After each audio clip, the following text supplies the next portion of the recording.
Bonsoir à toutes et à tous.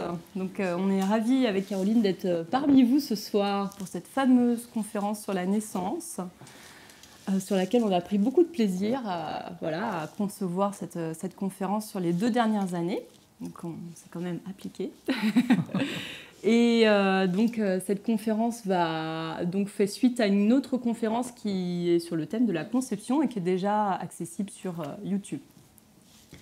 Donc ce soir, on va vous parler de l'apport de la psychogénéalogie et de l'ostéopathie en gynécologie dans cette période si particulière autour de la naissance. On vous donnera des outils très simples à mettre en place pour justement retrouver votre état d'unité du corps et de l'esprit qui sont nécessaires justement pour donner naissance à son enfant en toute confiance. On échangera avec vous sur nos expériences professionnelles et personnelles. Et puis voilà, et du coup, je me présente, je suis Hélène Mouchin, masseur kinésithérapeute et ostéopathe spécialisée en ostéopathie gynécologique et endocrinologique, et à présent professeure de Tao, du Tao de la vitalité.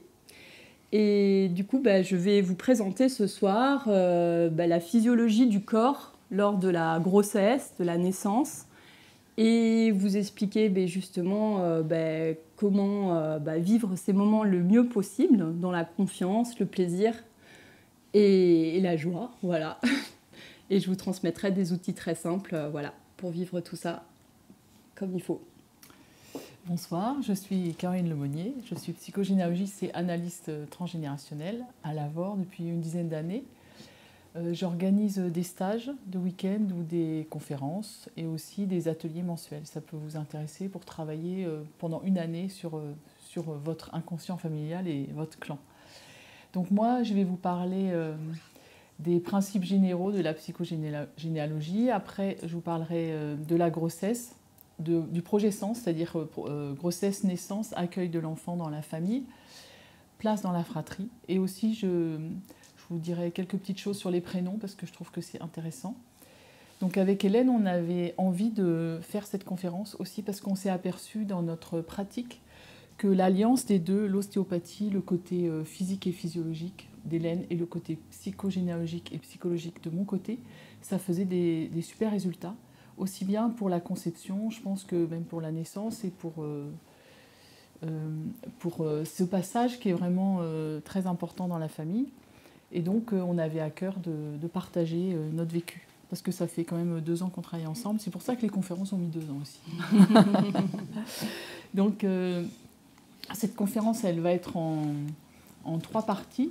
Tout d'abord, il y aura une partie sur la grossesse. Après, il y aura une partie sur la naissance. Et après, ça sera postpartum, donc l'après-naissance. Moi, en ce qui me concerne, je vous donnerai aussi des questions que vous pourrez noter, si vous voulez, pour travailler sur votre propre projet sens. Ça vous permettra aussi de travailler sur vous, en même temps que sur vos enfants. Et donc, cette conférence va durer à peu près 1h45. Et après, vous pourrez bien sûr poser vos questions, on y répondra avec grand plaisir. Donc maintenant, je vais repasser la main à Hélène qui va commencer avec la grossesse. Voilà, donc ce moment si particulier de la grossesse qui va être vécu de façon parfois complètement différente d'une femme à une autre. Pour certaines, elles sont totalement épanouies, pour d'autres, c'est juste le cauchemar. Donc on va essayer de comprendre un petit peu ce qui se passe dans le corps à ce moment-là. Et que raconte, pourquoi on vit autant de montagnes russes émotionnelles lors de cette période.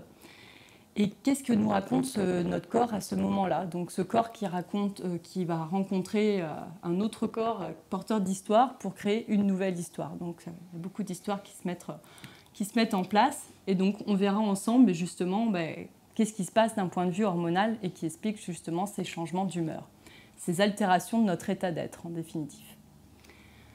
Donc, en 2 mots, je vais vous expliquer ce qu'est l'ostéopathie et sur quoi elle travaille justement au cours de la grossesse. Donc, on s'appuie sur 2 grands principes en ostéopathie. Le premier, c'est que le corps humain, il est indissociable. On ne peut pas séparer une partie d'une autre. Tout communique avec tout. Et c'est exactement la même chose dans le cadre de la grossesse où finalement, la maman, elle va communiquer avec son bébé. puisqu'il fait partie de son corps à ce moment-là. Et bien sûr, le deuxième grand principe, c'est que la mobilité définit la fonction. Donc là, si vous avez un bras qui n'est pas mobile, forcément, il n'est pas fonctionnel. Et dans le cadre des glandes hormonales et des organes, c'est exactement la même chose. S'ils ne sont pas mobiles, ils seront moins fonctionnels. Et donc, peuvent entraîner des troubles, justement, de l'humeur. Donc, ce qui fait que tout communique ensemble, c'est ces fameux fascias. Donc, ces fascias, c'est un peu comme une grande toile d'araignée qui nous compose et qui vont justement assurer cette communication de toutes les parties de notre corps entre elles. Donc, si vous avez vu Avatar, c'est exactement la même chose. Au début du film, là, la scientifique, elle se rend compte que la nature, tout communique avec tout. C'est exactement la même chose qui se passe dans notre corps. Tout communique avec tout via ces fascias. Et donc, la maman interagit en permanence avec son enfant. Et ce qui est important à savoir, c'est que ces fascias, ils vont être dépendants de notre hygiène de vie. On est fait de 70% d'eau, c'est pratiquement que de l'eau. Donc, si on ne boit pas assez d'eau, forcément, ils vont être un petit peu plus secs. Si on a une hygiène de vie alimentaire qui n'est pas forcément excellente, forcément ça va impacter justement cette mobilité des fascias et donc impacter les fonctions hormonales. Et ce qui va nous intéresser ce soir, c'est que ces fascias, ils sont surtout porteurs de mémoire. Tout ce que vous avez pu vivre de traumatique physique se retrouve dans votre corps, mais aussi le traumatisme émotionnel. Voilà. Donc la mobilité de nos organes et de nos glandes hormonales va être assurée par quatre grands moteurs, principalement, le périnée, le diaphragme thoracique, le diaphragme sous-lingual et le diaphragme crânien.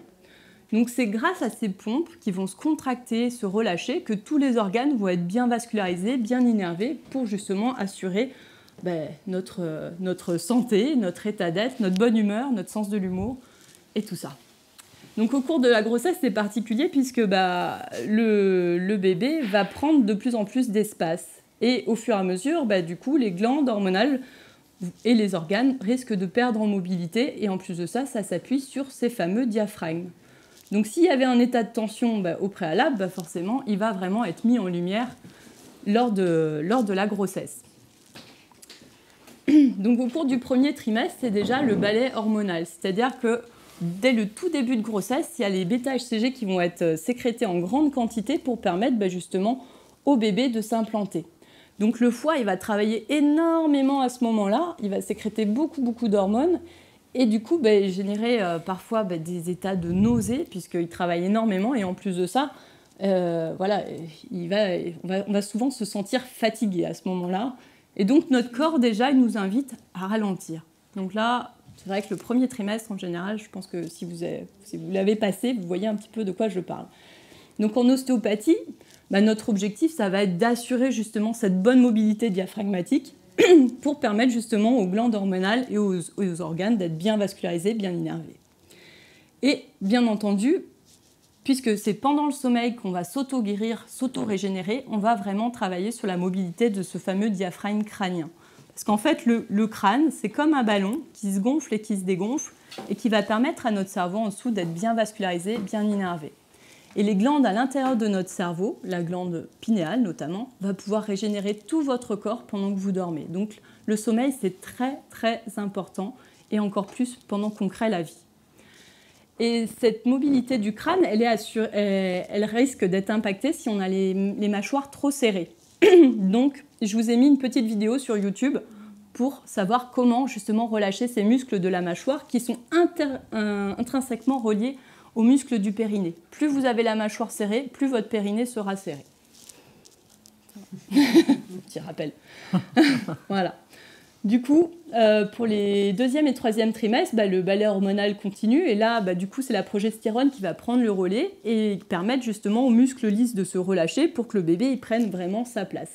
Et cette hormone, elle est magique puisque c'est vraiment celle qui va vous permettre de vivre dans un état de plénitude et de confiance accrue, justement au cours de cette période. Les œstrogènes, quant à eux, ils vont permettre justement cette augmentation du volume sanguin dans le corps et permettre du coup au bébé de flotter justement dans cet océan primordial et de nous transformer en eau petit à petit. Donc en ostéopathie, sur ce deuxième et troisième trimestre, c'est vrai que le bébé, surtout sur un premier bébé, c'est un peu un paquet de cacahuètes sous vide. Donc l'idée, ça va être de redonner de l'espace au bébé et justement de transformer ce petit studio kitchenette en T2, T3, T3, T4. Ça serait pas mal. Voilà. Donc on recentrera le bébé si jamais il est de travers, on le remettra bien en place dans le ventre de la maman. Et pour certaines femmes qui ont des utérus contractiles, on a des techniques justement spécifiques justement en cas de risque d'accouchement prématuré et on utilisera ces techniques-là. Et donc finalement, c'est là qu'on va commencer justement à travailler sur le périnée pour permettre à cette patiente, à cette femme, de s'ouvrir en toute confiance le jour de la naissance.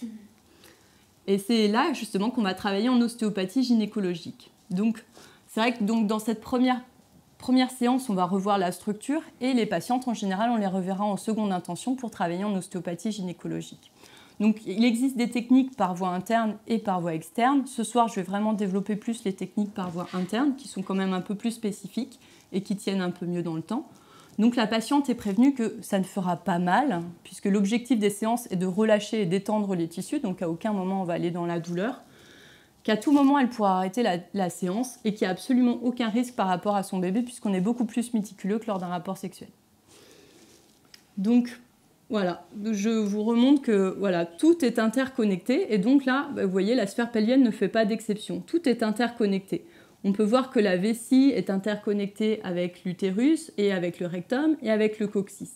Donc c'est un peu comme une cordée d'alpinistes en fait, cette région pelvienne. Sauf que là, il y a un des alpinistes, l'utérus, qui va prendre 100 fois son volume à un moment. Donc forcément, il crée un petit peu de désordre. Donc l'idée, lors des séances en ostéopathie gynécologique, ça va être déjà dans un premier temps de libérer la vessie, qui risque d'être franchement écrabouillée, de créer justement des envies d'uriner très fréquentes, voire permanentes. Donc on va relâcher les tensions au niveau de la vessie, on va la remonter pour qu'elle ne soit pas dans le chemin le jour de la naissance, et justement permettre justement ce meilleur confort. Après, on va travailler justement sur la position du col et du corps utérin. Alors là, je vous ai fait un tout petit utérus. Merci beaucoup. Parce qu'en fait, le col, donc là, voilà le col. Quand l'utérus, il est justement en début de grossesse, le col, il est long. Il est long à peu près comme ça. Mais il est possible que ce col, il soit de travers, qu'il soit en avant, en arrière. Donc l'objectif, là, ça va être de recentrer ce col pour remettre le tunnel en face de la lumière, tout simplement. Voilà. Donc au début, il est dans un grand château. Puis après, c'est là qu'il se retrouve dans le studio kitchenette sur la fin de grossesse. Voilà, merci beaucoup. Et enfin, on libérera les ovaires et les trompes, puisqu'en fait, c'est grâce à la mobilité des ovaires qu'on aura justement cette bonne chimie hormonale, cette sécrétion d'œstrogène, de progestérone, tout ça, ça dépend aussi de la mobilité des ovaires. Donc c'est sûr que c'est toujours plus simple de libérer les ovaires en début de grossesse, parce qu'au 9e mois, on a du mal à y accéder un petit peu. Voilà. Et bien sûr, pour que tout ça, ça tienne dans le temps, on travaillera sur les tensions du périnée. Il faut savoir que le coccyx, c'est la clé de voûte du périnée. Donc ça sera très important de revoir sa position pour s'assurer qu'il ne soit pas aussi dans le chemin le jour de la naissance. Voilà. Et c'est là justement qu'on va travailler sur ce fameux périnée, très important. Donc en latin, périnée, c'est perineus, ce qui veut dire autour du temple, autour des ancêtres. Donc pour dire l'importance qu'il a, ce périnée. Et donc, voilà, il y a un dicton qui dit que la femme occidentale, elle est préparée à faire naître son enfant aussi bien que de courir un marathon en escarpin. Donc on est en train d'évoluer, mais on va encore faire mieux quand même. Donc là, l'idée, c'est que la patiente, elle puisse connaître son périnée avant de faire naître son enfant. Parce que c'est quand même dommage de découvrir son périnée quand il s'agit de le rééduquer après la naissance. Donc ce périnée, il a 3 rôles principaux, un rôle moteur, un rôle nourricier et un rôle de soutien. Donc j'aime bien cet exemple-là de la voile de bateau pour le rôle moteur parce que c'est exactement ça. Il faut que la voile elle soit ni trop relâchée, ni trop tendue pour avancer sur l'océan. Et là, dans le cadre de la grossesse, le bateau il est lesté. Donc si la voile elle était trop tendue, c'est sûr que ça va mettre en lumière que déjà c'était trop tendu, que ça ne pouvait pas avancer correctement sur l'océan. Et dans ces cas-là, on risque d'avoir des problèmes de constipation, des problèmes d'hémorroïdes, et voilà. Et dans l'autre cas, si la voile elle est trop détendue, là on va vraiment avoir ce bébé qui va peser sur le fond du bassin, et donc peut-être souffrir de pesanteur, peut-être de petites fuites également. Donc finalement, voilà, notre passager dans notre bateau nous met en lumière finalement ce qu'il va falloir travailler au cours de la grossesse. Il a également un rôle nourricier, ce périnée. On peut imaginer finalement qu'on est un petit peu tel un arbre et qu'à partir de notre nombril, il y a toutes nos racines qui vont descendre pour nous ancrer dans la terre. Donc c'est un lieu en fait de passage vasculo-nerveux très très très important, le périnée. Et donc avec le bébé au milieu, il est possible que certains vaisseaux, certains nerfs soient compressés. Ce qui entraîne finalement des choses assez fréquentes, type sciatalgie, cruralgie, au cours de la grossesse, des sensations de jambes lourdes, d'où l'importance de redonner de l'espace à cette maman et à ce bébé pour éviter justement ces compressions. Donc pour certaines femmes qui ont un périnée bien équilibré, ce bébé, ça va leur permettre au contraire d'être encore plus ancré, d'être encore plus en rapport avec la terre, donc encore plus dans l'instant présent. Et enfin, il a un rôle de soutien. C'est comme un fauteuil, ce périnée. Donc il y a tout type de fauteuils, il y a des fauteuils design, il y a des fauteuils un peu bancal, et là c'est la même chose. Si le fauteuil il est un peu bancal et qu'on n'est déjà pas très bien installé à sa place, le bébé sur nos genoux, ça va encore mettre en lumière le fait qu'on n'est pas forcément bien à notre place. Donc encore un beau cadeau à explorer, ce fameux périnée. Donc la libération tissulaire, elle va permettre justement comme je vous l'ai dit juste avant, de relâcher ce diaphragme pelvien, cette pompe, pour que les organes soient bien mobilisés, bien vascularisés et donc assurer un bon équilibre hormonal dans lequel on va être de bonne humeur et voilà, pleine de bonnes énergies.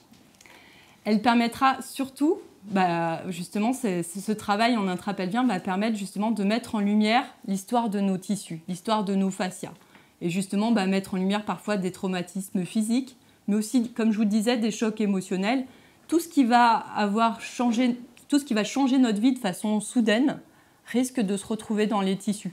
Ça peut être une séparation, un décès dans la famille, un changement de vie soudain, on est obligé de changer de travail, changer d'endroit où on vit. Donc tout ça, ça se retrouve dans les fascias. Même si ce n'est pas vécu comme des chocs émotionnels, c'est des phases de grands changements. Et donc finalement, ce travail va nous permettre de réinitialiser ce disque dur qu'est le périnée. Et ce disque dur, il est loin d'être neutre quand on est, puisqu'en fait, on arrive au cours d'une histoire qui est déjà bien écrite.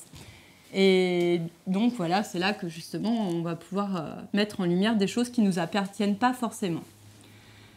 Ce travail va donc permettre justement de refaire la paix en fait, avec ce corps, de mieux l'entendre, pour retrouver justement cet état d'unité du corps et de l'esprit, justement pour s'ouvrir en conscience et en confiance, justement le jour de la naissance, et plus facilement guider son enfant. Plus on aura de conscience dans son périnée, plus on aura de facilité à le guider, puisqu'en plus on communique avec lui. Donc voilà, cette unité du corps et de l'esprit, elle passe par connaître son anatomie, connaître son périnée. Et donc c'est là que justement, c'est grâce à vos mains que vous allez pouvoir amener votre conscience dans votre périnée. Donc là, je vous ai mis une petite vidéo sur YouTube sur l'automassage du périnée que toute femme, enceinte ou pas enceinte, pourra retrouver. J'ai également mis une vidéo spéciale préparation du périnée à la naissance dans laquelle je parle d'un petit ballonnet qui s'appelle Épinot. Et là, je voulais vous en parler d'Épinot parce que je trouve ça vraiment très très chouette. C'est vraiment un catalyseur de confiance. Donc la nature, elle est bien faite, elle a tout prévu pour que les tissus se relâchent bien, mais le jour de la naissance, c'est un peu comme un grand écart.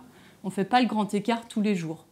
Donc finalement, on peut tout à fait s'entraîner à faire le grand écart pour lâcher prise sur le côté tout à fait mécanique de est-ce que ce bébé passe dans mon bassin? Parce que ça, c'est la grande question que toute femme est légitime de se poser. Est-ce que ça passe? Donc grâce à ça, c'est un petit ballonnet qu'on va mettre au niveau du vagin et qu'on va gonfler en fait au fur et à mesure. Donc en général, on travaille sur les 2e et 3e trimestres.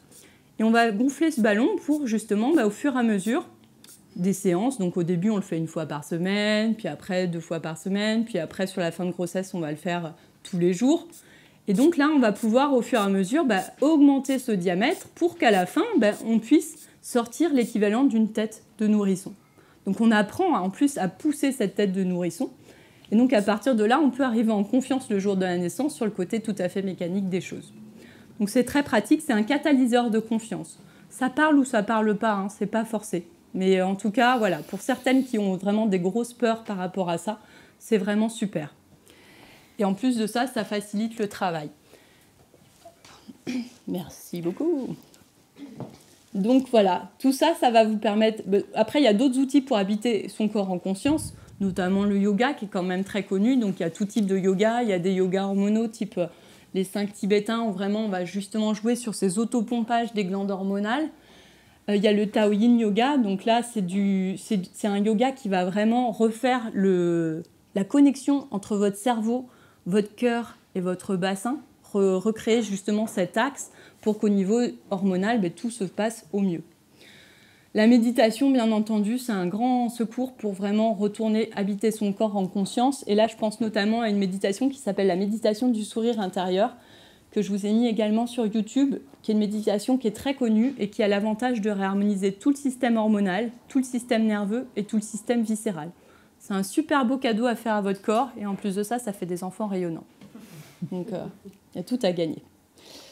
Et enfin, voilà, bien sûr, on pourra travailler en psychogénéalogie en amont, peut-être de tomber enceinte ou pendant la grossesse, pour justement faire la paix avec son esprit et accueillir plus facilement les mémoires qui sont contenues dans notre corps. Et je laisse la main à Caroline. Donc la psychogénéalogie, ça nous vient de Anne-Ancelin Schutzenberger, qui la première s'est rendu compte que la vie de nos ancêtres pouvait avoir un impact sur nos vies. Elle a écrit un livre que je vous conseille qui s'appelle « Aïe mes aïeux ». Donc elle dit que le vécu des ancêtres a un impact, évidemment. Alors on peut se demander comment. En fait, c'est les épreuves, les événements douloureux, tout ce qui a été traumatique, les deuils, toutes les situations difficiles qui laissent en fait des traces émotionnelles. Et c'est pas le traumatisme en lui-même qui se transmet. Si quelqu'un meurt d'un accident, votre arrière-grand-mère par exemple, vous n'allez pas être là. Mais par contre, peut-être que chez votre grand-père, il y aura une tristesse d'avoir perdu sa mère jeune, il y aura cette tristesse-là, vous l'allez retrouver chez votre mère, et peut-être aussi chez vous. Donc c'est la charge émotionnelle en fait qui est liée à ce trauma qui se transmet. Et donc nous on récupère cette charge parce que tant qu'elle n'est pas intégrée, travaillée, en fait elle se transmet. Alors elle peut se transmettre soit à la génération suivante, soit ça saute une génération. Donc les grands-parents transmettent allègrement à leurs petits-enfants. Et donc, le travail en psychogénéalogie permet d'arrêter cette transmission. Parce que, bon, évidemment, toutes ces épreuves, ça génère, ça peut générer des blocages, des émotions, par exemple des peurs, de la colère, de la tristesse. Ça peut être des difficultés pour conduire un projet, ou ça peut être aussi être bloqué dans quelque chose, avoir des difficultés, être au pied du mur et pas savoir s'en sortir. Et comme il y a des choses qui ne nous appartiennent pas, en fait, on va aller voir en psychogénéalogie les transmissions. Donc, il y a deux types de transmissions en psychogénéalogie. Il y a les transmissions conscientes. Ça va être, par exemple, par une décision ou par une ressemblance. Votre père vous a donné votre nom, ça c'est une décision. Ou votre mère, ça peut aussi être votre mère, bien sûr. Aussi, par exemple, le langage. Toutes les croyances, les règles familiales vous viennent de vos parents ou de vos grands-parents. C'est pas forcément toujours conscient, mais en tout cas, il vous montre des choses. C'est comme quand on montre à un enfant comment faire du vélo ou comment dresser une table, par exemple. Ça, on montre à son enfant comment faire. Ça, c'est aussi une transmission. Ça peut être par héritage ou donation, par un acte notarié. Vous récupérez une maison ou un bien quelconque. Ça peut être aussi une caractéristique physique. Moi, dans ma famille, par exemple, on est grand, donc on se reconnaît un peu comme ça. Et ça peut être aussi un don pour la musique, la littérature. On parle souvent des familles d'artistes, des familles de musiciens, ou alors des familles de chanteurs ou d'acteurs, par exemple.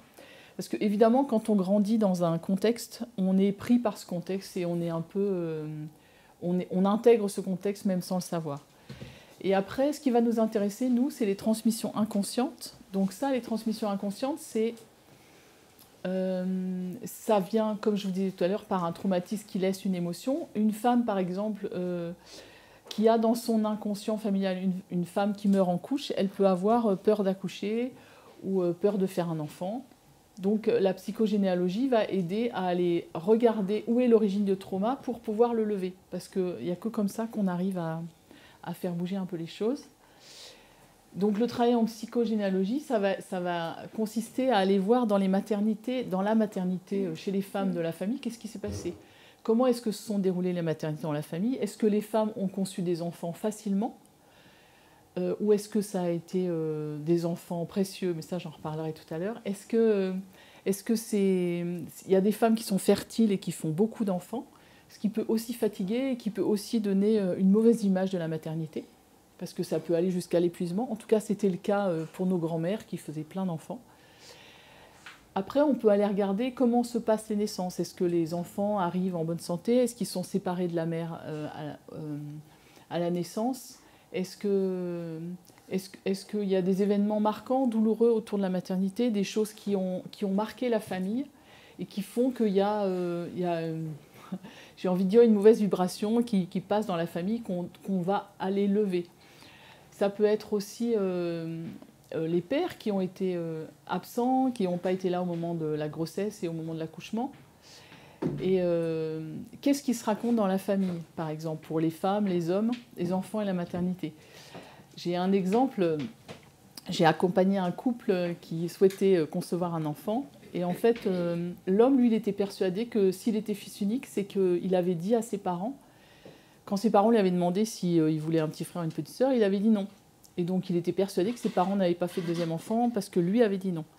Et donc, moi, je l'ai juste encouragé à remettre le sujet sur la table avec ses parents. Et il s'est avéré que non, ses parents lui ont dit, bah non, c'est pas toi qui décides, c'est nous qui avons décidé de ne pas faire un deuxième enfant. Mais lui, il avait cette culpabilité-là. Et ça peut bloquer aussi un désir de concevoir. Donc c'est intéressant d'aller regarder les croyances, qu'est-ce qui se dit, qu'est-ce qui se raconte dans la famille. Donc le projet sens, c'est une période qui commence avec l'idée consciente ou inconsciente qu'ont les parents de concevoir un enfant. Il y a donc 5 phases. Il y a sa conception, sa gestation, sa naissance, l'accueil de l'enfant dans la famille et sa première année de vie. Donc en psychogénéalogie, on compte 18 mois avant la naissance et 1 an après. Et donc ça, c'est ce qu'on appelle la période du projet sens. Donc c'est intéressant d'aller voir, je vais vous montrer quelques exemples, le projet sens, alors que ça soit pour vos enfants à venir, mais aussi pour vous.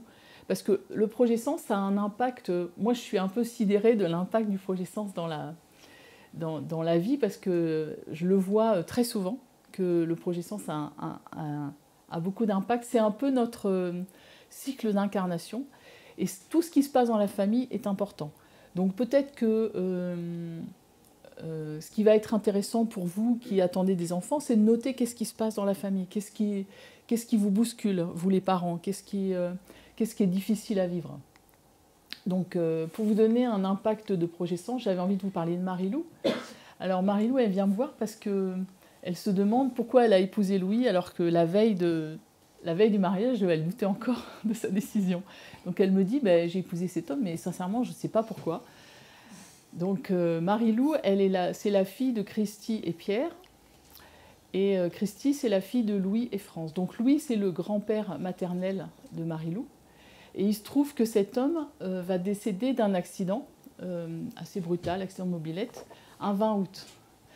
Marie-Lou, elle, va se marier avec Louis un 20 août. Donc là, ce qui est déjà intéressant, c'est qu'on voit... Alors moi, je recherche toujours la cohérence, parce que j'ai aimé des hypothèses, mais les hypothèses... moi, je suis à l'extérieur de votre inconscient familial, donc je ne peux pas savoir. Donc je vais vous poser des questions, je vais vous demander si ça vous parle. Et après, on va aller voir si c'est une coïncidence ou une cohérence. Là, la cohérence qu'il y a, c'est que Louis, le grand-père, il a le même prénom que Louis, le mari de Marie-Lou, et ils se marient le même jour, le 20 août. Donc ça fait déjà 2 faits. Donc moi, ça commence à m'intéresser. Après, Marie-Lou, elle se marie à 25 ans, et Christy, elle avait 25 ans quand elle perd son père. Et en plus, quand sa fille se marie, donc quand sa fille fait rentrer dans la famille un Louis, elle a 2 fois 25 ans. C'est-à-dire au premier 25 ans, elle perd son père, et au deuxième 25 ans, elle récupère un gendre qui s'appelle Louis. Et ça dit qu'il y a une cohérence. Alors vous allez me dire, oui, mais quel rapport entre Marie-Lou et Christy? Parce qu'après tout, Marie-Lou, elle n'était pas là quand Louis est mort. Sauf que elle était enceinte de Marie-Lou. Et donc Marie-Lou, dans le ventre de la maman, elle s'est bien rendue compte qu'il y avait un problème, qu'il y avait une grande détresse de sa mère. Et dans son projet sens. Donc, qu'est-ce qu'elle fait dans sa vie plus tard? Elle dit, eh ben maman, tiens, pour te faire plaisir, je remets un Louis dans la famille. Tiens, je te remplace ton papa. Évidemment, ça ne marche pas comme ça. Hein. Ils ne se sont pas très bien entendus, les deux, que ça soit Louis et Marie-Lou ou Louis et Christy. Mais au moins, elle a compris et ça a donné du sens à pourquoi elle s'était mariée avec cet homme. Et moi, ce que je remarque, c'est que l'inconscient familial est toujours plus puissant que notre inconscient familial. Donc, c'est important aussi de travailler l'inconscient familial parce que sinon, on a des situations comme ça. Donc, le projet sens, ça va être de collecter des infos, de noter ce qui se passe dans la famille, dans les deux lignées, au moment de la conception, de la première année, enfin tout le temps du projet sens. De lister les événements qui pourront avoir une incidence pour votre enfant devenu adulte. Donc ça va être ce qui a généré une émotion forte, soit une peur, soit une colère, soit une tristesse, soit des situations mal vécues, par exemple un licenciement, un déménagement, des choses qui amènent des imprévus, beaucoup d'imprévus, et aussi les conflits, les altercations, les ruptures. Dans la famille, il peut y avoir des divorces difficiles, il peut y avoir quelqu'un qui tombe malade, par exemple. Tout ce qui va générer du souci, du stress, tout ça, ça va être à noter, parce que les enfants, les petits bébés à venir, ils vont le sentir. Donc c'est intéressant de travailler là-dessus. Je vais vous donner un autre exemple. C'est l'exemple de Catherine.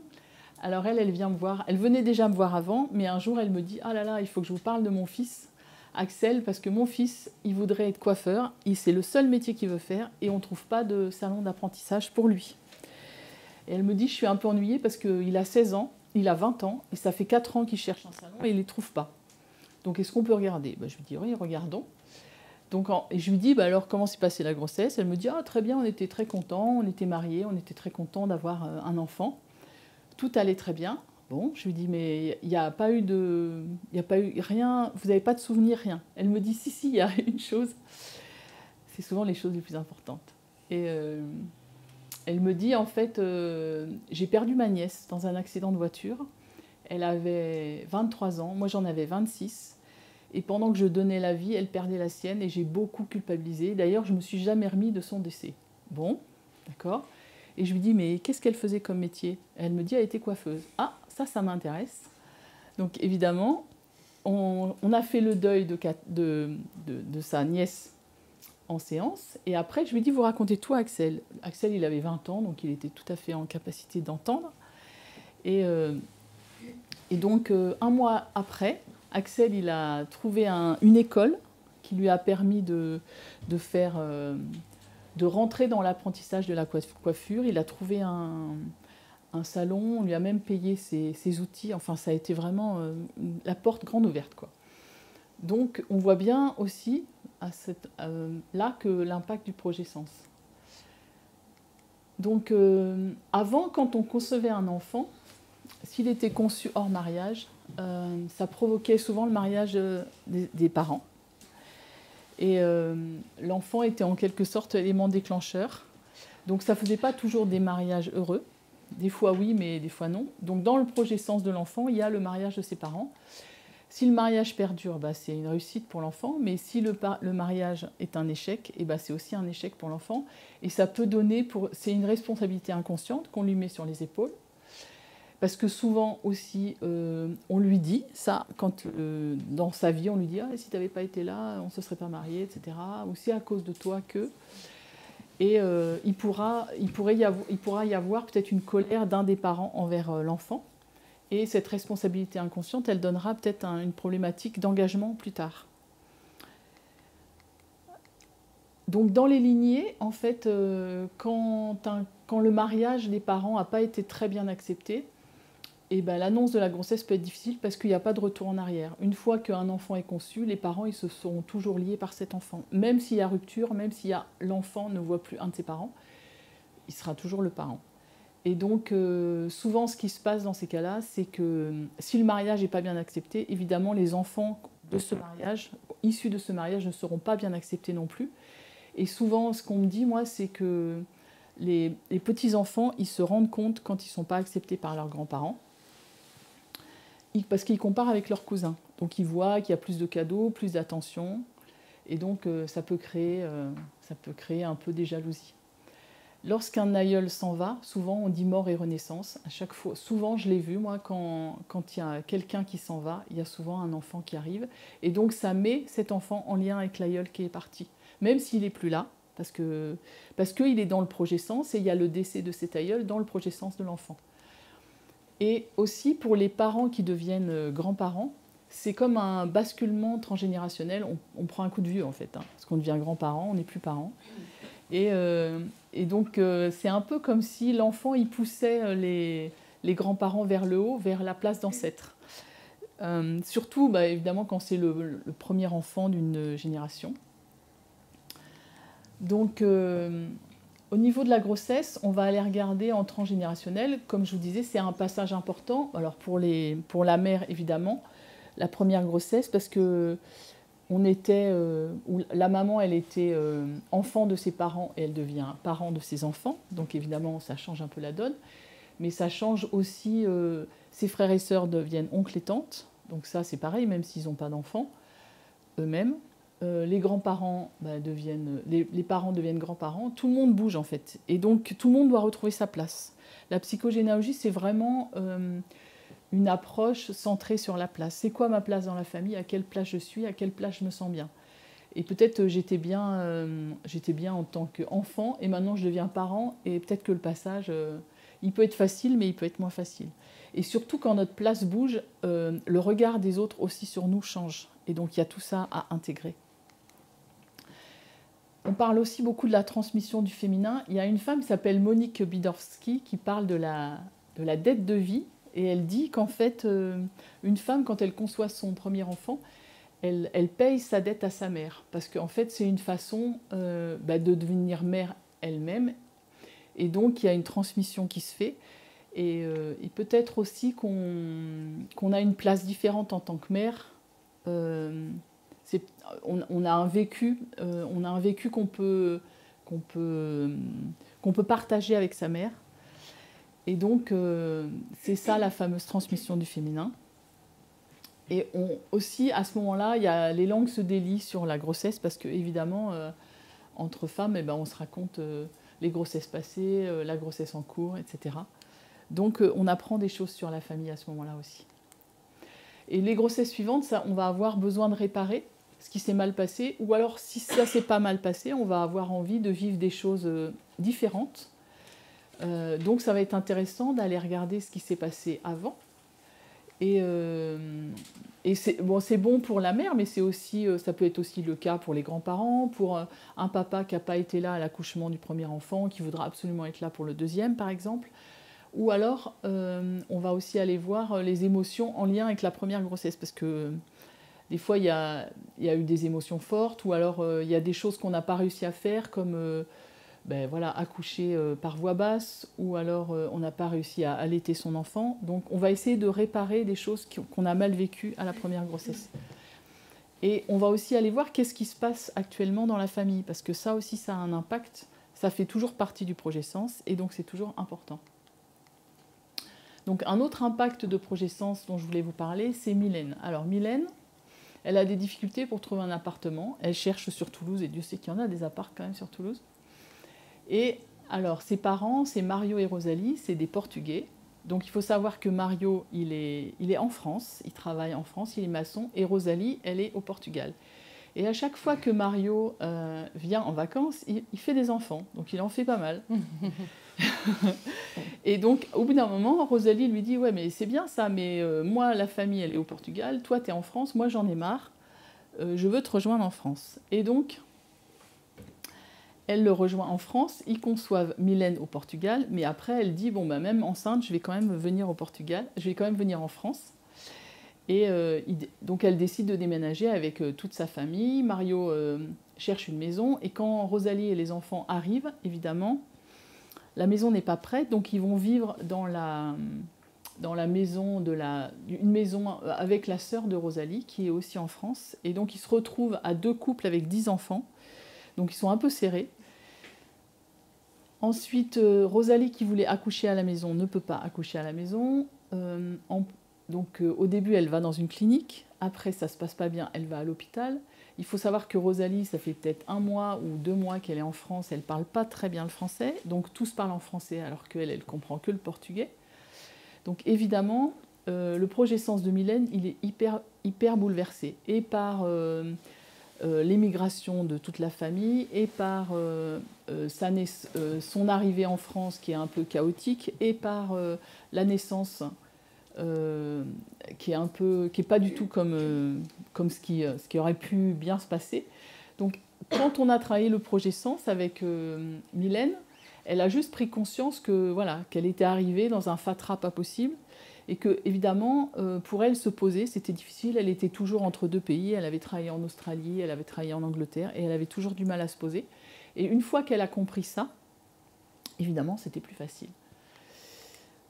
Alors j'ai quelques petites questions sur la grossesse qui peuvent être utiles. Donc voilà, comment est-ce que a été annoncée la grossesse? A-t-elle été vécue? Comment elle a été vécue par vos parents, par vos grands-parents?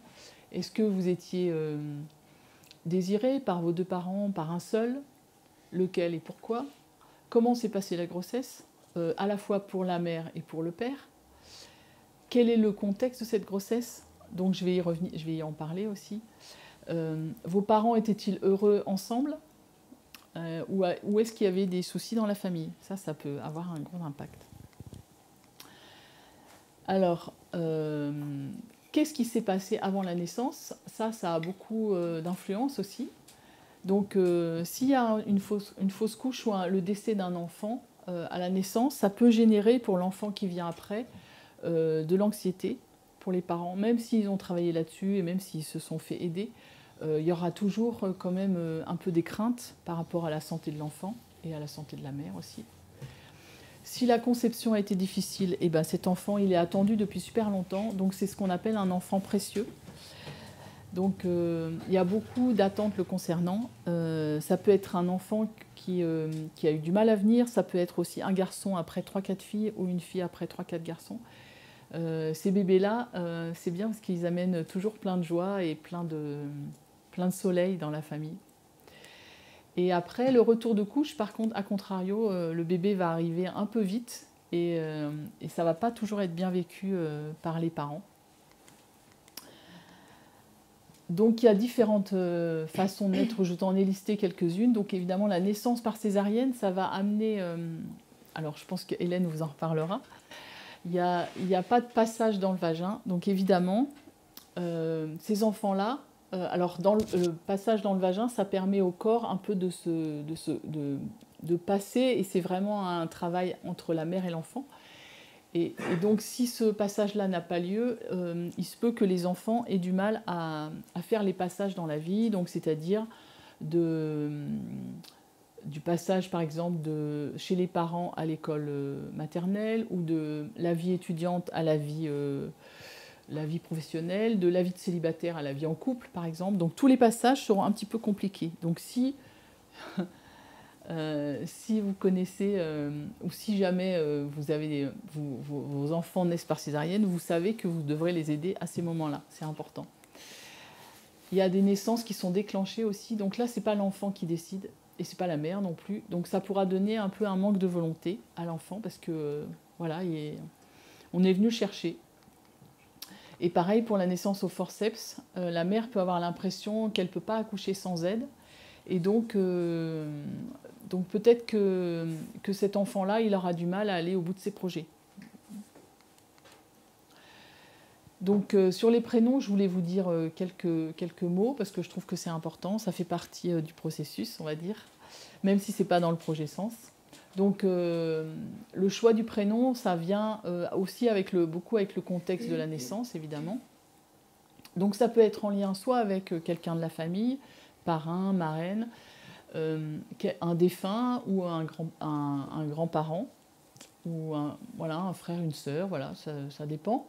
Ça peut être aussi les prénoms à la mode sans qu'ils soient en lien avec une star de cinéma ou du sport. Le vécu d'un des parents, ça peut être un premier amour ou un meilleur ami. C'est toujours intéressant de connaître l'histoire de son prénom. Moi, quand quand j'ai commencé la psychogénéalogie, j'ai demandé à mes parents, à mon père, parce que ma mère n'était plus là, mais j'ai demandé à mon père d'où venait mon prénom. Et il m'a dit, j'ai toujours voulu avoir une fille qui s'appelle Caroline. Je lui ai dit, ah d'accord, mais tu as déjà eu 2 filles avant moi, pourquoi tu as attendu la 3e? Et il m'a dit, ah parce que c'est ta mère qui avait choisi les prénoms de tes sœurs. Très bien. Et ça, c'était pas la fin de l'histoire, parce qu'il ne m'a pas tout raconté, évidemment. Et quand il est décédé, on a retrouvé des lettres d'un premier amour qui s'appelait Nicole. Et dans Caroline, il y a toutes les lettres du prénom de Nicole. Donc moi, j'ai compris pourquoi j'étais si proche de mon père, pourquoi j'étais de temps en temps en rivalité avec ma mère, vu que je symbolisais son premier amour. Donc ça, une fois que j'ai compris ça, ça m'a quand même bien fait avancer. Mais il ne m'avait pas tout raconté. Alors, c'est le cas pour un 2e ou 3e prénom, c'est vraiment le prénom principal. Tous les prénoms sont importants. Après, les mémoires d'enfants morts dans l'arbre, alors il y a Sylvie, c'est si il vit. Il y a René, c'est Renaissance. Angèle et Jean, c'est l'anagramme de Ange. Ça peut être Agnès aussi. Après, vous avez aussi les prénoms bibliques comme Matthieu, Jean, Pierre, bien sûr. Marie aussi, c'est la protection. Et après, ça peut être le prénom d'un membre de la famille parti trop tôt, souvent un enfant de remplacement. Je parle des enfants de remplacement, notamment dans la conférence sur la conception. Il y en a des connus. Il y a Vincent Van Gogh, a eu un frère qui s'appelait Vincent avant lui. Daniel Balavoine s'appelait Daniel Xavier, et son frère s'appelait Xavier. Il est mort aussi avant lui. Et il y a aussi Salvatore Dali. Enfin, il y en a vraiment pas mal, hein, des enfants de remplacement. Et ça montre aussi que le deuil de l'enfant d'avant n'a pas été fait. Donc moi, ça c'est une grande indication pour travailler sur ces enfants qui sont encore, dont la mémoire est encore vivante dans l'arbre. Donc le choix du prénom, l'histoire du prénom, donc le prénom bien sûr c'est une base de votre identité. Alors des fois ce qu'on voyait souvent, c'est les garçons avaient le même prénom que leur père, mais ça c'était un peu compliqué parce qu'au niveau de l'identité, ils avaient le même prénom et le même nom, donc des fois ils ne le vivaient pas très bien. Le prénom est souvent traditionnel et familial. Il y a des prénoms qu'on aime dans la famille, il y a des prénoms qui reviennent. On n'échappe pas à son inconscient familial. Donc j'ai une amie qui un jour m'appelle et me dit, bon, je savais qu'elle était enceinte, hein, mais elle me dit, bon, je cherche un prénom pour ma fille. Et elle me dit, je ne veux pas un prénom de la famille, j'ai fait bien attention, j'ai regardé partout, etc. Bon, très bien. Et 3 semaines après, elle m'appelle, elle est catastrophée. Et elle me dit, je me suis rendu compte que le prénom de ma fille, c'était le 2e prénom de ma grand-mère. Ah, et ben voilà, on n'échappe pas à son inconscient familial. Donc vous pouvez faire tout ce que vous voulez, hein, mais c'est plus fort que vous, donc c'est comme ça.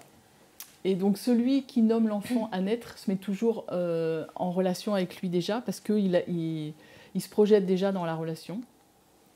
Donc le choix du prénom a une histoire, et c'est un rôle symbolique, ça raconte un projet. Alors Anne Ancelin, dans son livre « Aïe mes aïeux », elle parle d'une jeune femme qui s'appelle Ariane.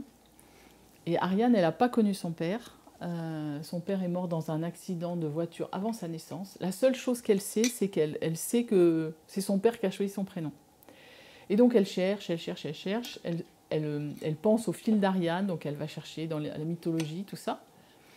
Et un jour, un ami de son père lui dit « Ah oui, mais ton père, il a joué dans une pièce de théâtre qui s'appelait Ariane Jeune Firus. » Et donc elle va voir un peu l'histoire de cette Ariane Jeune Firus, et elle se rend compte que c'est une jeune femme à qui tout réussit, qui est brillante, qui est créative, qui a une vie agréable, qui réussit bien dans son métier, et qui voyage beaucoup, et qui est heureuse, et qui épouse un homme aimant.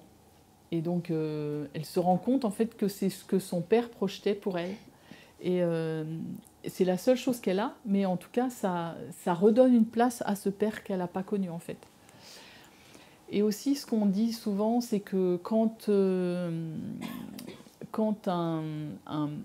père attend un garçon et qu'il a une fille, il a tendance à féminiser le prénom masculin, c'est-à-dire il y a beaucoup de Dominique, Michel, des prénoms comme ça. Et souvent, ce que ça donne, ça, chez les gens, c'est soit des garçons manqués, soit des filles qui sont proches de leur père et qui ont un problème souvent, enfin un problème, en tout cas, ont du mal à accéder à leur féminité. Parce qu'évidemment, on projette sur elles qu'on aurait préféré un garçon. Donc pour répondre aux attentes des parents, qu'est-ce qu'on fait? On est plutôt garçon manqué.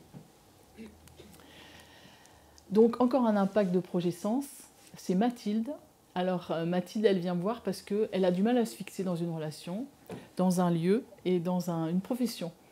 Donc elle change souvent, soit elle change d'amoureux, soit elle change de travail, voilà, soit elle voyage beaucoup, elle est toujours entre deux logements. Et elle me dit, moi je comprends pas, parce que ma sœur, elle n'est pas du tout comme moi, ma sœur, elle est hyper sédentaire, et je comprends pas qu'on soit si différentes. Est-ce que tu pourrais m'expliquer? Donc Mathilde, ses parents, c'est Christine et Marc, et Christine tombe enceinte de Mathilde à 19 ans. Donc à 19 ans, Christine et Marc, ils n'avaient pas du tout prévu d'avoir un enfant si vite. Ils s'aiment, hein, tout va bien, mais ils sont un peu perdus parce qu'ils n'ont pas encore de lieu où habiter et où poser la famille. Donc ils vont habiter chez les parents de Marc, c'est-à-dire les beaux-parents de Christine, chez Martine et Jean. Et Christine, voilà, elle accouche de Mathilde, mais elle a 19 ans, elle n'est pas chez elle, elle est chez sa belle-mère, donc elle a du mal à trouver sa place, et sa place de chef de famille, et sa place de femme. Et il y a un lien très fort qui se crée entre Martine et Mathilde, évidemment, parce que Martine, elle est toute contente hein, d'avoir un enfant, un petit enfant, et donc elle prend bien sa place de grand-mère paternelle, bien sûr. Et au bout de 3 ans, Christine et Marc déménagent, en emmenant Mathilde, bien sûr, dans leur propre maison, et ils ont Lisa. Et Lisa, elle, quand elle arrive, elle est chez ses parents avec sa sœur. Ses grands-parents sont ailleurs. Et donc, ce qui explique en fait que Lisa, elle est posée, alors que Mathilde, elle est toujours entre deux maisons. Elle est entre la maison de sa grand-mère et la maison de ses parents. Et quand on a mis ça à jour avec Mathilde, ça lui a permis d'améliorer ses relations avec sa mère, parce qu'elles étaient hyper tendues. Sa mère lui a dit que des fois, elle pleurait beaucoup, parce qu'elle ne voyait pas assez sa grand-mère. Et elle ne comprenait pas pourquoi. Et donc Christine, elle culpabilisait parce qu'elle n'était pas une bonne mère pour sa fille, parce qu'elle la voyait pleurer. Elle n'avait pas trop envie de la confier à sa belle-mère, parce que elle, ça lui faisait mal au cœur en tant que maman. Et ce qui est drôle, c'est que Mathilde, elle a eu une petite fille, et un jour, elle m'a appelée, elle était en Grèce, en me disant « Ah, mais ma fille, elle ne voit pas ses grands-parents, c'est quand même grave. » Et en fait, elle a rejoué la même chose. C'est-à-dire que comme sa grand-mère, pour elle, était importante, elle voulait que sa grand-mère... comment s'est passée votre naissance? Est-ce que votre père était présent? Qui a choisi vos prénoms? Est-ce que vous avez des photos de votre naissance? Comment est-ce que vos parents racontent votre naissance? Ça, c'est important. Qui sont vos parents parrains et marraines? Qui les a choisis et pourquoi? Et qui a annoncé votre naissance à la famille? Et maintenant qu'on a terminé le côté psychogénéalogique et psychologique, je vais repasser la main à Hélène qui va vous parler du côté physiologique et physiologique de la naissance. Donc dans la continuité de la grossesse, la naissance, c'est l'art de faire sans rien faire. Le corps sait faire. En fait, il va se mettre en mode pilote automatique. Tout est prévu pour, il sait faire naître un enfant, votre corps. Il sait déjà tout faire, tout mettre en place. Mais pour l'aider, c'est sûr que c'est quand même mieux d'être en connexion avec lui, donc d'être dans cet état d'unité du corps et de l'esprit, parce que cette naissance, c'est un moment qui est hors du temps, qui va vraiment vous faire toucher quelque chose de différent, où il y a une sorte de distorsion du temps et qui laisse justement une empreinte dans l'éternité.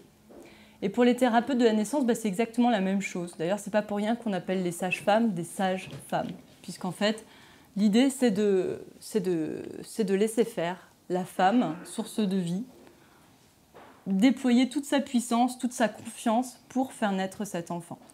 Donc c'est l'art de tout mettre en place pour la laisser faire, en définitif. Donc il y a 3 principes fondamentaux pour que cette naissance se passe au mieux.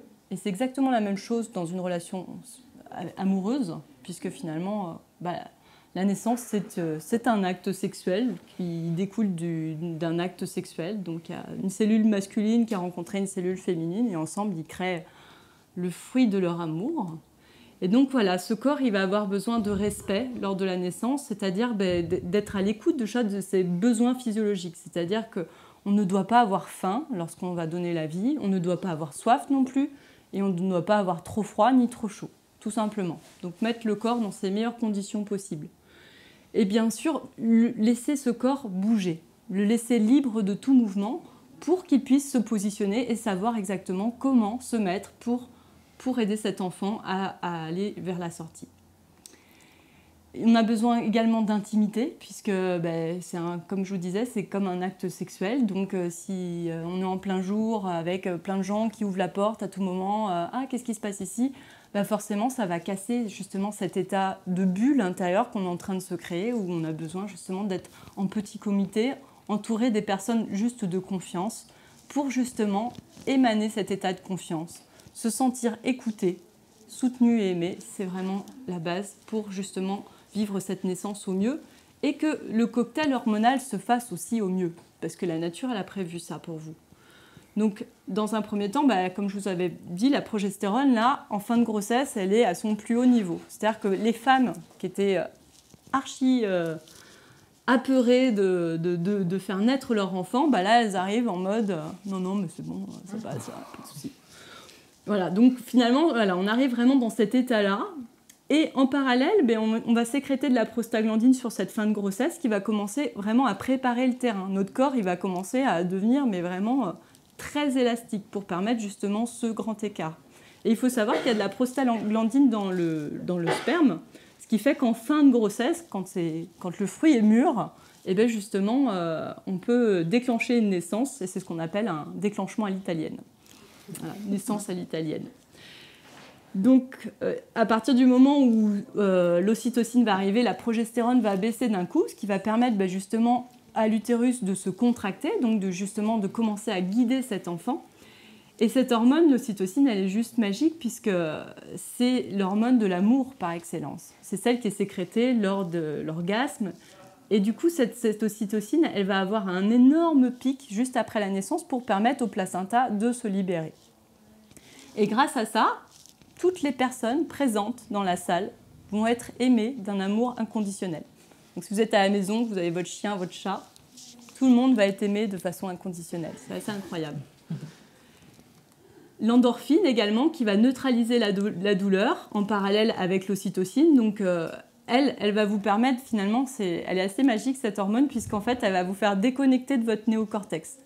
Elle va vous permettre vraiment de vous mettre dans cette fameuse bulle où vous retrouvez justement votre côté animal, votre puissance animale, cette femme sauvage qui vit en vous et qui sait exactement quoi faire pour faire naître l'enfant. Et donc en fin de grossesse, il est possible qu'il y ait une phase de désespérance, puisque parfois le travail il est un petit peu long et on peut se sentir un peu déboussolé, mais tout ça c'est un peu prévu. Et justement, c'est à ce moment-là que l'adrénaline va arriver et paf, du coup, là d'un coup, on a une force colossale qui va permettre justement de faire naître notre enfant. Donc vraiment, tout a été prévu pour ça. En fin de grossesse, on va commencer à sécréter de la prolactine. Donc là aussi, ça va travailler avec l'ocytocine sur ce côté de lien d'amour justement maternel. Cet attachement qui va justement être encore plus favorisé avec l'allaitement. Donc je voulais faire un petit mot sur la péridurale, même si parfois elle est franchement nécessaire dans des cas de grande souffrance. Parfois, effectivement, elle est nécessaire. Il faut savoir quand même que cette péridurale, elle risque d'amoindrir cette communication, justement, que l'on a avec notre propre corps. Donc, le lien corps-esprit risque d'être amoindri parfois, justement, avec des péridurales qui sont trop dosées. Et donc là, il s'agit de faire le grand écart, mais quand on ne sent pas le bas de son corps, faire le grand écart, ça peut être un peu dangereux et ça peut justement abîmer les structures, puisqu'on ne sent pas forcément.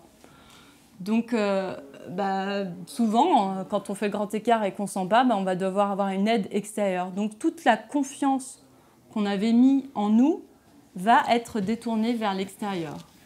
Et du coup, forcément, la chimie hormonale risque d'être perturbée, puisque finalement, ça va créer une sorte de stress quand même, de sortir de cette bulle, de rallumer son cerveau. Et l'adrénaline va commencer à être sécrétée plus tôt que prévu. et donc entraîner justement un ralentissement du travail et parfois même un arrêt total du travail. Donc voilà, c'est vraiment, voilà, ça peut justement réallumer votre cerveau et ça va bien sûr parasiter cette communication qu'on a avec notre enfant, puisque comme on ne sent plus, on ne sent pas forcément comment le guider et ça va justement voilà, parasiter ce premier dialogue qu'on a avec notre enfant.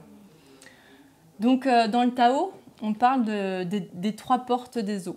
Donc les 3 portes des os, c'est celles qui nous permettent finalement de vivre l'extase. Et donc dans le cadre de la naissance, justement la première porte qui va être passée, ça va être le col utérin.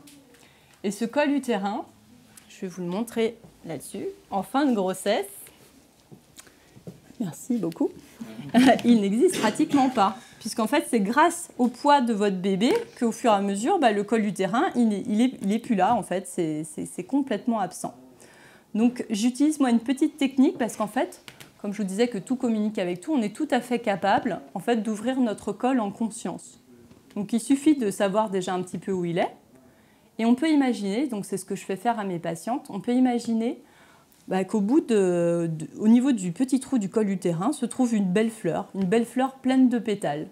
On va sourire à cette belle fleur pleine de pétales et imaginer tout simplement qu'on ouvre ces pétales, pétale par pétale. Bon, celles qui sont en fin de grossesse, vous ne le faites pas forcément. Fait le jour de la naissance. Voilà. Et du coup, en fait, on peut tout à fait ouvrir justement le col utérin en conscience. Donc, c'est quand même bon à savoir qu'on a ce pouvoir-là. Et ce col utérin, c'est vraiment une petite fleur timide. C'est-à-dire qu'il peut s'ouvrir, mais il peut aussi se refermer. Et il répond exactement aux mêmes lois. C'est-à-dire qu'il a besoin de respect, il a besoin d'intimité, il a besoin de confiance. Et à aucun moment, il va répondre aux ordres. Donc voilà, c'est quand même très important à savoir. Ça peut régresser le travail parfois. Alors du coup, cette ouverture de col utérin que je viens de vous montrer, j'ai mis une petite vidéo qui est sur YouTube sur la préparation du périnée à la naissance. Donc vous le retrouverez. On la mettra en lien avec cette conférence. Et donc, voilà, cette première porte, justement, elle est liée justement à l'utérus qui, lors de l'orgasme, va se contracter et aussi créer cet état vibratoire. En fait, en fin de contraction, l'utérus, il continue à vibrer. Et cet état vibratoire, il va mettre en vibration toutes les autres glandes hormonales. Et justement, créer justement cet état transcendantal, justement, qui peut justement avoir lieu lors de la naissance et lors du passage du col utérin. Donc la deuxième porte, c'est un couloir, c'est le vagin. Donc par le vagin, justement, il y a le point G. Donc ce vagin, il a une capacité, c'est de s'adapter à tout ce qu'il contient. Donc ça peut être aussi bien un pénis qu'un bébé. Il n'y a aucune difficulté à ça. Et c'est sûr que plus on aura mis de conscience, plus on aura placé sa conscience là, plus on aura une facilité à visualiser justement cette ouverture. Donc là encore, c'est ce fameux lien du corps et de l'esprit qui va permettre cette ouverture. Et donc le bébé qui va passer par là, il va passer au niveau de ce fameux point G qui est en fait une prostate. C'est la prostate féminine. C'est une petite citerne justement qui contient de l'eau et qui est pleine d'eau, de mémoire émotionnelle en fait. Toute eau est porteuse de mémoire. Et cette libération va permettre justement, même déjà rien que la libération de la poche des os peut vous faire vivre ce même état que vivent les femmes fontaines en fait, lorsqu'elles se libèrent de leurs os. Et voilà, également, si vous avez déjà cette capacité-là, vous pouvez vivre la même chose lors de la naissance puisque le bébé va faire le passage. Et la dernière porte, c'est le clitoris. Le clitoris qui est intimement relié à votre périnée, en fait. Il est intrinsèquement relié à votre périnée. Donc ce clitoris, c'est un organe. Et donc c'est pour ça que c'est important que le périnée soit bien relâché, parce que forcément, s'il est à moitié tendu, il ne va pas fonctionner correctement, votre clitoris. Et ce qui est super intéressant, c'est que c'est un petit peu comme, vous savez, ce qui soutient les pantins. Le clitoris, il est intimement relié à toutes les glandes hormonales par les fascias. Donc l'avant du clitoris, ça va être en lien avec l'hypophyse. L'arrière de l'hypophyse, on va être plutôt sur la glande pinéale.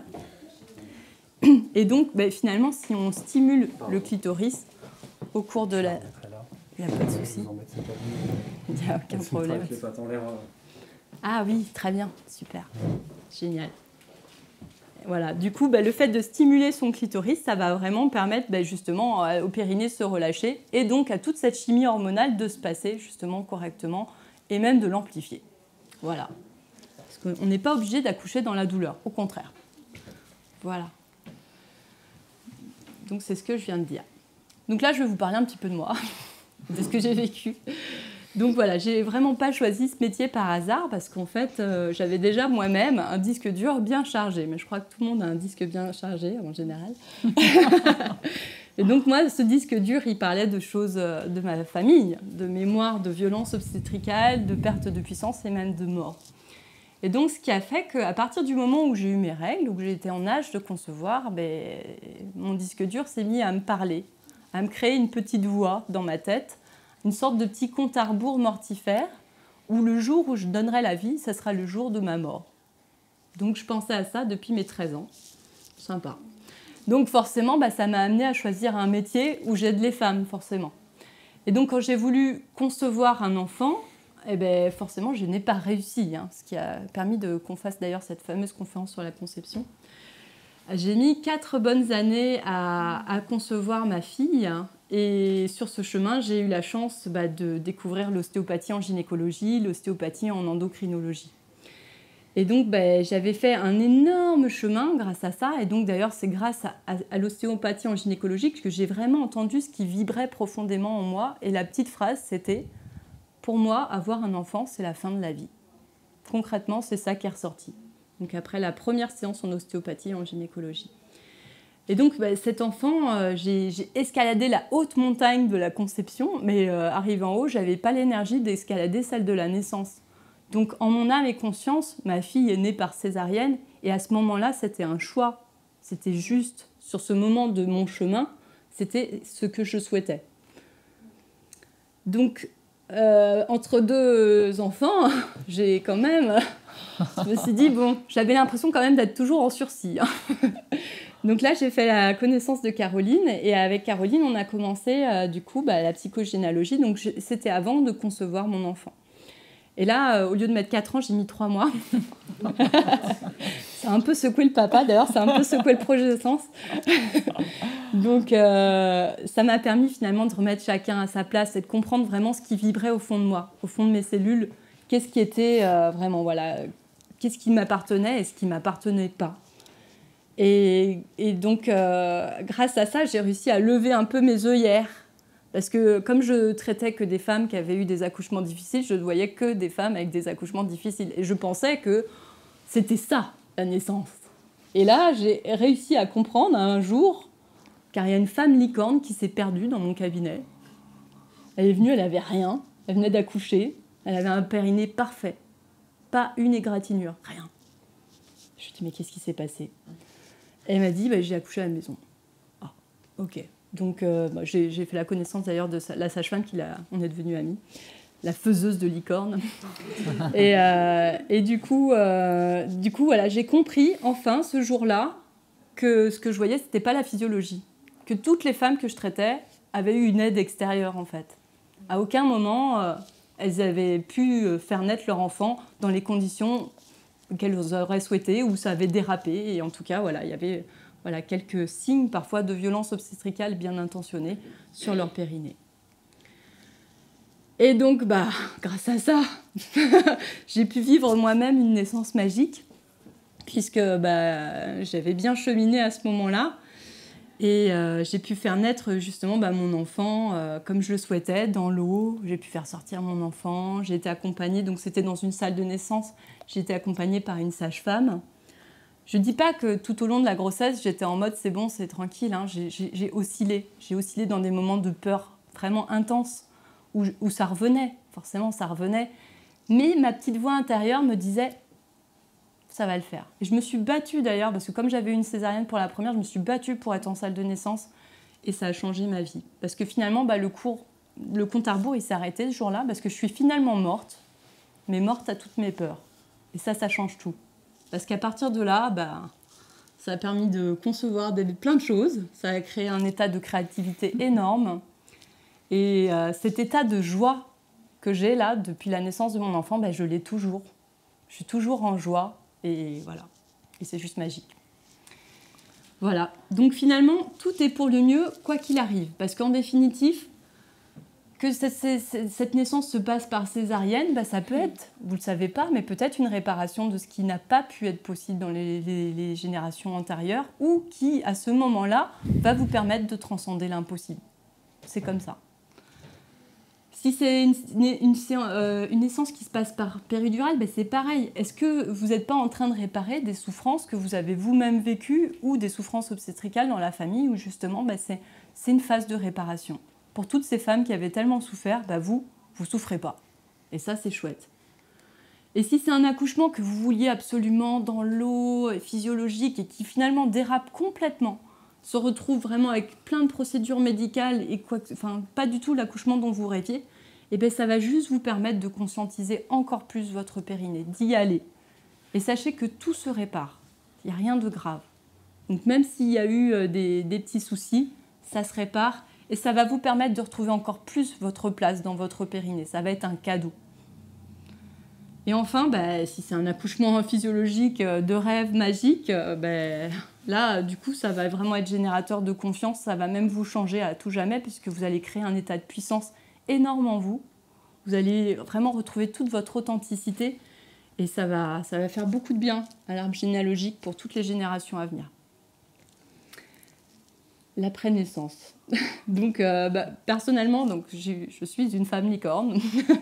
Je n'ai pas eu une seule égratignure après cette naissance, mais vraiment rien. Même pas la sensation d'avoir accouché. C'est-à-dire qu'une heure après, je faisais la salutation au soleil. Je pouvais contracter mon périnée exactement comme avant. Absolument rien.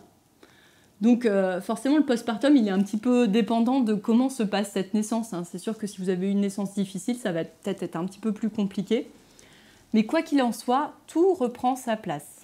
L'utérus, il va se mettre à se contracter, d'ailleurs, juste après la naissance. Ça peut faire un peu bizarre parce qu'on se dit, comment ça, j'ai encore des contractions. Mais en fait, il se contracte et comme ça, en fait, il replie sa voile pour que tout reprenne sa place. Donc, il va diminuer. Et c'est un moment où tout reprend sa place, donc il faut quand même laisser son corps au repos. Et c'est là que le mois d'or intervient. C'est un mois en or, il dure 1 mois et demi. Donc 45 jours, c'est le minimum que vous pouvez vous donner pour ne plus rien faire, vous occuper que de votre bébé, ce qu'on appelle le mamamoto, maman-bébé. Donc on se met au rythme du bébé. Et là, un conseil que je n'ai pas suivi pour la première, coupez votre téléphone portable. C'est énergivore, ça vous coupe de l'instant présent avec votre enfant. Et les faire-part, c'est pas grave, ils pourront attendre quelques mois. On n'est pas à quelques mois près, c'est pas un problème. Donc, c'est une période où il y a une modification de la chimie hormonale qui est très importante parce que jusque-là, vous étiez en train de vous baigner dans de la progestérone, dans un état de confiance absolue, et puis là, plus de progestérone. Donc, il est possible qu'il y ait un petit état de baby blues. C'est pas bien grave, ça peut durer quelques jours, mais parfois pas du tout. Et quelle que soit la naissance, c'est pas parce que vous avez vécu une naissance magique que vous... Voilà, c'est possible. Bon, mais ce qui est important, c'est de bien le différencier de la dépression du postpartum, qui, elle, peut commencer par un petit baby blues, mais va durer beaucoup, beaucoup plus longtemps. Et là, il faut être vigilant, parce que là, ça va être le conjoint qui va pouvoir s'en apercevoir.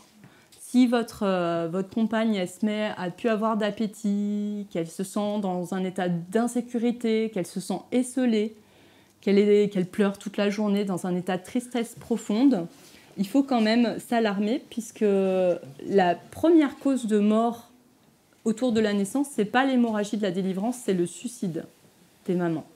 Et là, il y a un super documentaire que je vous invite à regarder qui s'appelle « À la vie » avec Chantal Biermann, qui est une super sage-femme, qui en parle vraiment très très bien. Et ça, c'est sûr qu'un suicide dans la famille en post-naissance, ça crée beaucoup, beaucoup de troubles dans l'arbre généalogique. D'ailleurs, c'était un peu mon histoire à moi. Voilà. Donc, on a besoin de soutien, on a besoin d'être aidé dans cette première partie de la vie de notre enfant. Avant, on vivait en clan, on avait notre tante, on avait notre grand-mère, on avait des cousines, on avait plein de gens qui nous entouraient. Maintenant, on est dans des tout petits clans et parfois, on se retrouve tout seul et ça fait des mois que vous ne dormez pas. Forcément, vous perdez tout sens de l'humour et tout est très perturbé pour vous. Donc, c'est très important d'être soutenu. Si vous avez des amis, les doulas aussi, elles sont faites pour ça. Si vous n'avez pas d'amis proches, voilà, n'hésitez pas à faire venir des personnes qui vont vous faire le ménage, vous faire manger, vous faire la lessive, pour pas que vous ayez à faire tout ça. au moins pendant 45 jours. Donc l'ostéopathie de la maman, juste après l'accouchement, en général, on remet un peu les fondations de la maison en place, parce que des fois, ça peut être le Rubik's Cube avec les faces un peu pas au même endroit, même si parfois ça va très bien. Et on va surtout s'assurer que ce crâne, il est bien mobile pour qu'elle puisse, le peu qu'elle dort, au moins avoir un sommeil réparateur. Parce que c'est vraiment pendant la nuit qu'elle se régénère. Mais après, la nature est bien faite parce qu'elle a prévu ça. Hein. Si jamais vous allaitez, vous allez voir que vous allez avoir un sommeil hyper réparateur, en fait.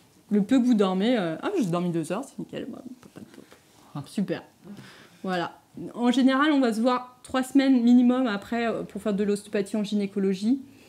Donc, vous pouvez de toute façon pratiquer l'automassage du périnée quand vous le sentez. Hein. Même si, en général, on saigne un petit peu sur les 3 semaines, 1 mois après la naissance.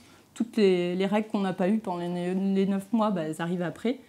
Mais vous pouvez tout à fait travailler votre périnée pour retrouver votre place à vous. Parce que nous aussi, on travaille avec la place. C'est là qu'on se rejoint avec Caro. Et donc, pour le bébé, l'idée, ça va être de redonner de l'espace dans les tissus. Parce que, comme je vous l'ai dit, c'est un paquet de cacahuètes sous vide sur la fin. Donc, dès qu'il naît, on peut le voir tout de suite en séance. Et là, on va travailler sur les fascias. Pour qu'il puisse bien se déployer, que sa petite combinaison de plongée XXS, ça devienne du ML. Et qu'il puisse interagir avec sa famille pour être accueilli. Voilà, dans sa famille. Donc l'accueil de l'enfant par ses parents, ça va aussi dépendre du vécu et de l'expérience de la maternité. Si l'enfant il est non désiré mais bien accueilli, parce qu'un enfant peut arriver subrepticement, on va dire, de façon un peu inattendue, mais il peut quand même être bien accueilli parce que pendant la grossesse, les parents vont réfléchir, etc. Donc il sera plutôt tourné vers le futur.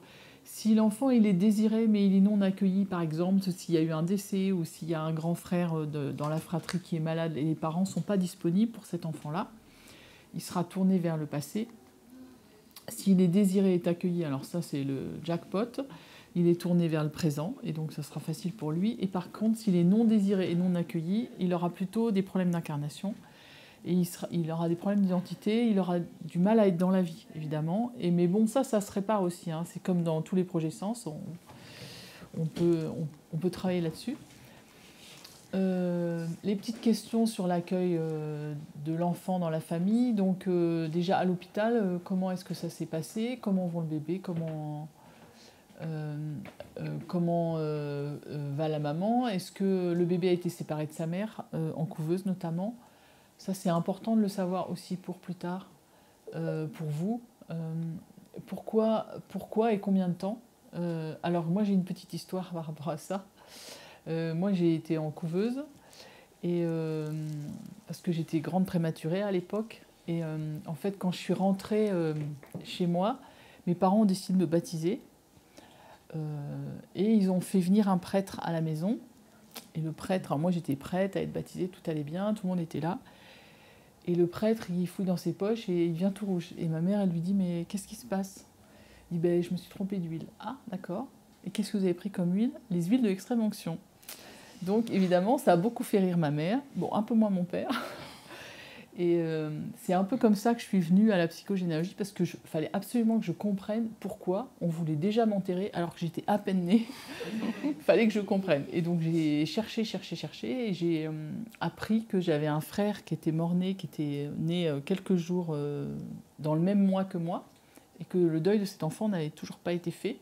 Et encore, en mars, là, je suis allée en Normandie, parce que moi je suis normande d'origine, je suis allée en Normandie chez mon frère, on a planté un arbre pour mon frère Eric, pour le remettre à sa place. Et je crois que là, c'est bon maintenant. Mais ça, on a beaucoup travaillé pour lui redonner sa place.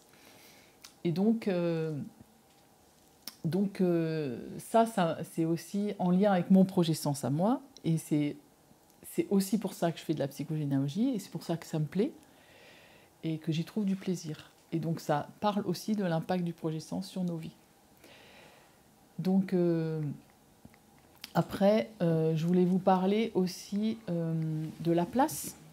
Donc la place dans la fratrie, il y a des correspondances. Donc les enfants qui sont sur le niveau horizontal, c'est-à-dire on parle souvent des aînés, 1, 2, 3, où on parle des moyens, 4, 5, 6, et des petits, 7, 8, 9. Donc c'est des enfants souvent qui sont élevés ensemble, donc ils vont avoir une connivence, etc.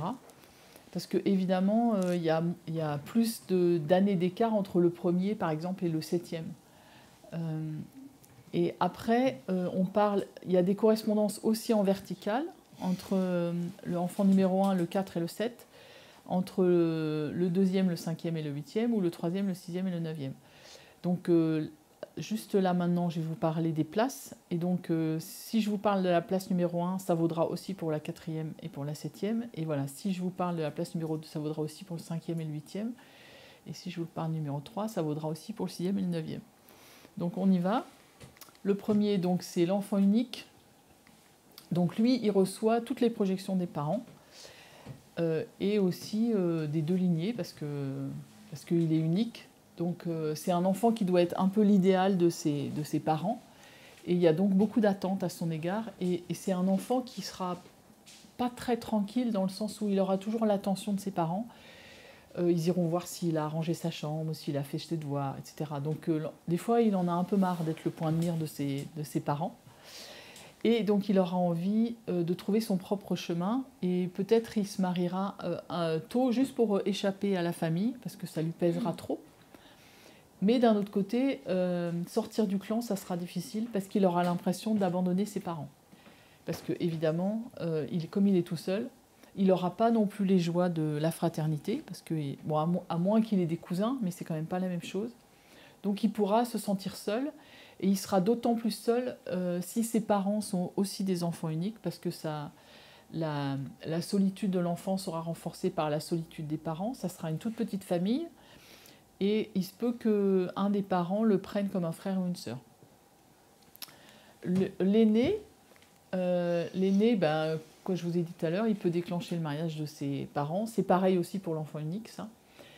Il crée ses parents, c'est par lui, par l'aîné, par l'enfant unique que les parents deviennent des parents. Si c'est un garçon, c'est un peu, il sera porteur de l'héritage familial. Donc, par exemple, dans les familles d'agriculteurs, c'est souvent eux qui reprennent les fermes, etc. Et si c'est une fille, surtout si c'est une grosse fratrie, elle sera un peu la collaboratrice de la maman, petite maman des autres petits frères et sœurs. Ça, c'est pas non plus une place facile, parce que à chaque fois, ça fait ce qu'on appelle des enfants parentifiés, des enfants qui ont trop de responsabilités très vite. Et c'est des personnes qui, quand ils deviennent adultes, n'ont pas forcément envie de faire des enfants, parce qu'ils ont déjà eu leurs enfants, qui étaient leurs frères et sœurs. Donc attention, parce que ça peut changer une vie aussi. L'aîné, il porte souvent la responsabilité d'être le substitut parental, c'est celui qui va garder les petits frères et sœurs. Il est souvent investi par les parents, et il est le fait qu'on le prenne comme nounou, on pourrait dire, un peu de ses frères et sœurs, ça va l'isoler de la fratrie, parce que ça le sort de la fratrie, ça lui donne une responsabilité. Il sera valorisé par les parents, mais il ne sera ni avec les parents, ni avec les enfants, parce qu'il n'aura pas la complicité et les jeux qu'il pourrait avoir avec ses frères et sœurs. Donc c'est une place un peu pas très confortable. Ah oui, et puis aussi... il peut être en lien avec le grand-père maternel, parce que la maman fait aussi un enfant pour son père, quelque part. Et aussi, il sera, impacté, attendu par la branche paternelle. Le premier enfant est souvent attendu par la branche paternelle. Le deuxième enfant est souvent attendu, impacté par la branche maternelle. Il y a souvent peu d'écart aujourd'hui dans les familles d'aujourd'hui entre les deux enfants. On dit aussi que le deuxième, ça fait un enfant pour chaque parent. D'ailleurs, on le voit quand les familles se promènent. Il y en a un qui tient la main d'un enfant et l'autre qui est dans la poussette. Ça se voit assez souvent. Et voilà, il est souvent impacté par la branche maternelle. Et c'est aussi, souvent les parents veulent un enfant du sexe opposé. Si c'est un enfant du même sexe, il est peut-être un peu moins accueilli que si c'est un enfant du sexe opposé. Et Et la place du deuxième devient difficile quand il y a un troisième, parce qu'après, il est coincé entre le premier et le troisième. Et surtout si, par exemple, il y a 2 garçons et une fille, la fille est attendue depuis le deuxième enfant, donc elle va être un peu précieuse. L'enfant aîné, c'est l'aîné, et celui du milieu, il se retrouve un peu entre les deux. Et il peut y avoir soit une rivalité avec le frère aîné, ou alors il peut aussi le prendre pour modèle, ou ils peuvent être complices aussi.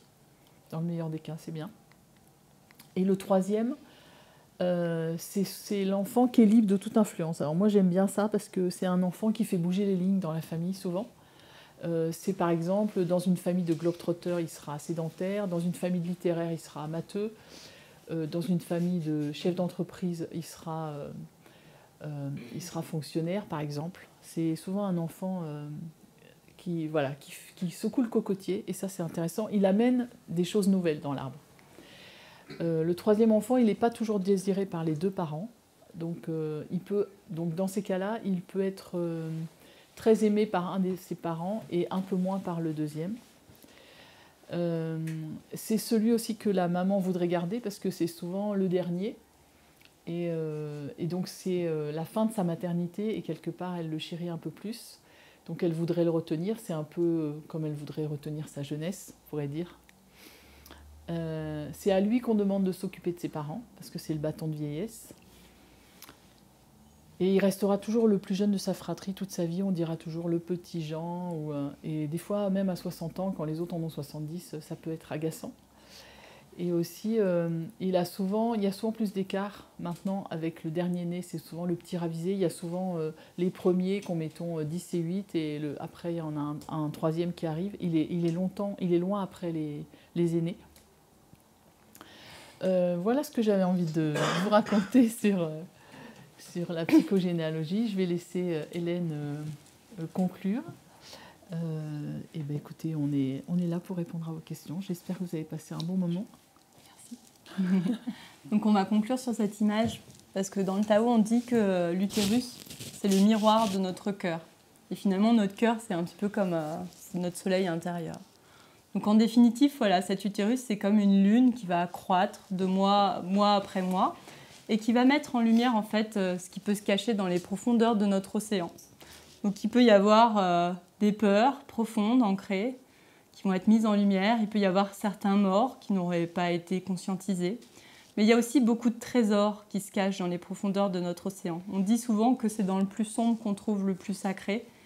Et finalement, voilà, cette grossesse, ça nous invite à aller voir ce à quoi on n'a pas accès finalement en temps normal. Et cette lune, elle joue avec l'eau. Donc parfois, ça peut être les grandes marées émotionnelles pendant la grossesse, il faut accueillir. Et la naissance, c'est ça, c'est un acte qui est totalement océanique. C'est-à-dire qu'au début, ça va être des petites vagues, bien espacées, qui vont vous permettre de vous adapter un petit peu à ce climat océanique. Et puis au fur et à mesure, elles vont se rapprocher, elles vont être de plus en plus fortes. Vous allez parfois être prise un petit peu dans la mousse de ces vagues. Et puis vous laissez porter justement par ces vagues. Et comme une baignade dans l'océan, à aucun moment vous allez tourner le dos aux énormes vagues. Il faudra être totalement présent là dans cette baignade et accueillir justement le fait que vous vous transformiez vous aussi en eau. Et les compagnons, c'est un petit peu le roc. C'est ce qui vous permet justement ce socle solide qui vous permet, ou les compagnes, les personnes qui vous accompagnent, voilà, ça va être ce lien avec la matière qui va vous permettre justement de lâcher encore plus prise. Voilà. Et donc en définitive, voilà, tout se passe vraiment sur le chemin. Et ça va vraiment vous permettre, cette grossesse, de nettoyer vos vieilles mémoires, toutes vos pensées limitantes. C'est un petit peu comme si on prenait le tapis et que hop, on retire toute la poussière. D'un coup, vous allez avoir des moutons de poussière qui vont partir de vous. Et vos petits fascias, un petit peu comme des cordes d'harpe, vont pouvoir vibrer, pour que vous puissiez vibrer. Là, toutes vos petites glandes elles vont se mettre à vibrer et vous allez retrouver justement cet état d'être, cette unité du corps et de l'esprit pour vous ouvrir à beaucoup plus grand.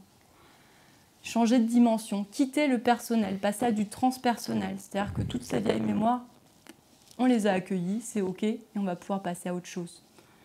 Et ça, finalement, c'est cette naissance, cet être qui arrive, il va révéler notre nature profonde. Et vous le verrez, quand vous rencontrez votre enfant, le premier regard qu'il vous porte, c'est un regard d'éternité qui vous permet de vous rappeler de qui vous êtes à la base, comme lui avant.